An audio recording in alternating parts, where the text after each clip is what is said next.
All right. Welcome back, Canon Catholic. All right, so today in class we left off talking about the earliest phases of English history. Talked about the Doomsday Book, even though it's spelled Domesday. Very weird thing. William the Conqueror, the Battle of Hastings, 1066, all that fun stuff, okay?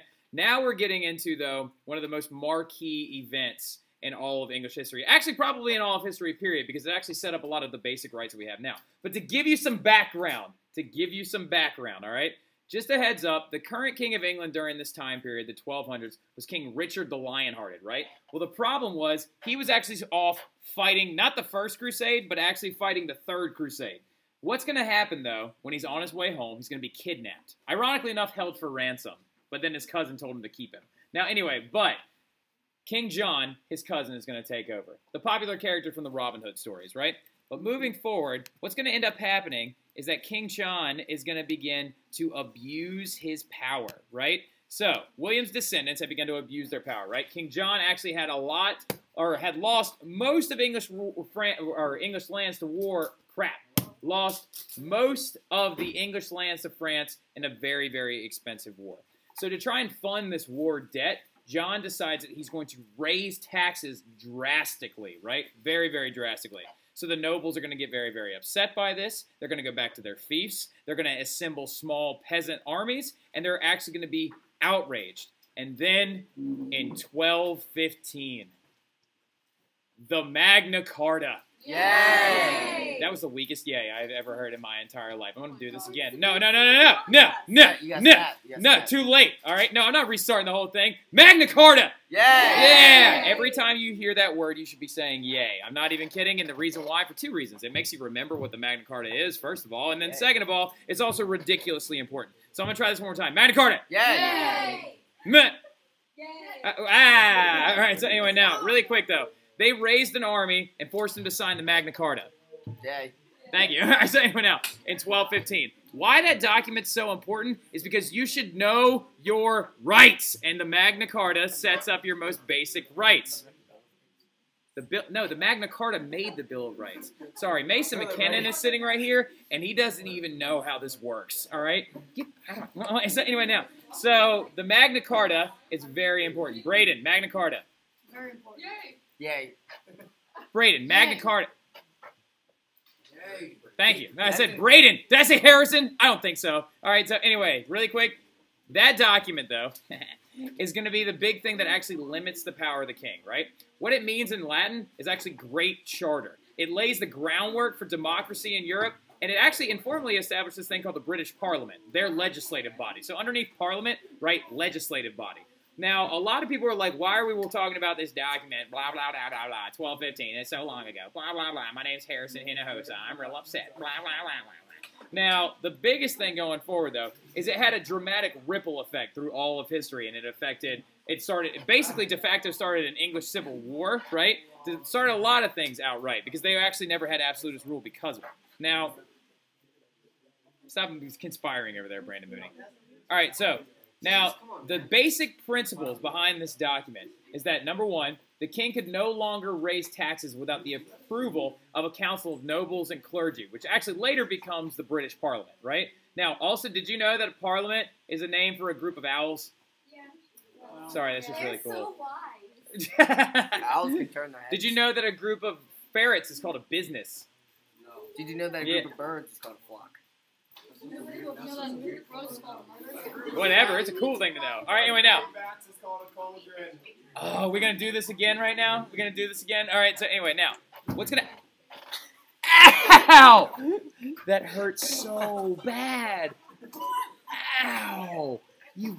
You're so lucky that I'm in the middle of this. All right, anyway, now, really quick, though. The king is also not going to be able to arrest people without just cause. That hurts so bad. That was right on my funny bone.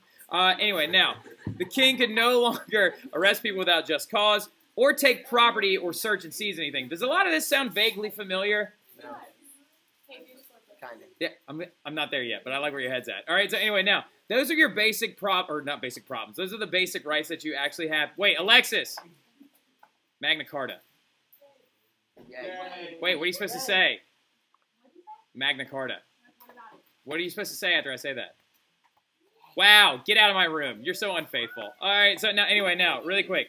habeas corpus had actually been convicted, actually means that you must have proof to convict somebody of a crime, right? Habeas corpus is extremely important. You need to star it, underline it. In Latin, what habeas corpus means is actually having the body, all right? So actually basically saying you must have the body of proof, right? So the king is no longer allowed to arrest people, can't take property. All these things are set up in our Bill of Rights, right? Our Bill of Rights and our Constitution is actually just another version of the Magna Carta in such sense, okay? So anyway, last thing, the king had to obey. Oh, by the way, if you don't say yay tomorrow, I'm going to know you flipped me. Or you flipped me. If you don't say yay tomorrow, I'm going to know that you muted me. And that's how I'm going to know who to give bad grades to. All right, so... Huh? How else supposed to be your homework? Yeah, I know, but I get at least one period out of it. All right, so anyway. How else supposed to be your flip during homework if you have to? I know, exactly. And so now the king had to obey the law and is technically now no longer above it, right? So last thing we got to talk about real quick is also the power of the popes, right? So during this time period when papal supremacy is going wild, all right? So papal supremacy gone wild. Pope's gone wild. Actually, that's a little bit more fun. All right, so anyway, now... Popes are going to be powerful spiritual leaders, but the thing about it is they're also going to develop into a political sense, okay? Now, during the Middle Ages, popes are going to begin to try and exact laws or actually overturn laws and things like that they believe contradict church teachings, okay? So popes claim authority over rulers. This often is going to lead to major conflicts between popes and kings. One of the best examples of it is actually Henry IV and Pope Gregory the Seventh. So anyway, if I keep going. You don't need to write that down, Braden. Braden's also doing his flip live right now. So one of the biggest examples of papal supremacy that has ever existed is a guy named Gregory the Seventh, right? Pope Gregory the Seventh. So he actually tries to expand political... What are you drinking? A Danimals. A Danimals? All right, so... This flip sponsored by Dan. What if that was my first ad? Is Danimals? Anyway, Sponsored by Danimals. Sponsored by Danimals. What if I get What if I get a cease and desist letter because I put Danimals in this? All right. So now, anyway, this thing's weird. Now the Pope, as decreed by Gregory the Seventh, he said that the Pope can be judged by no one except for God, which is a little aggressive. I like some of the popes are putting dead bodies on trial, having illegitimate children, you know. Having huge parties at the Vatican that weren't supposed to be there.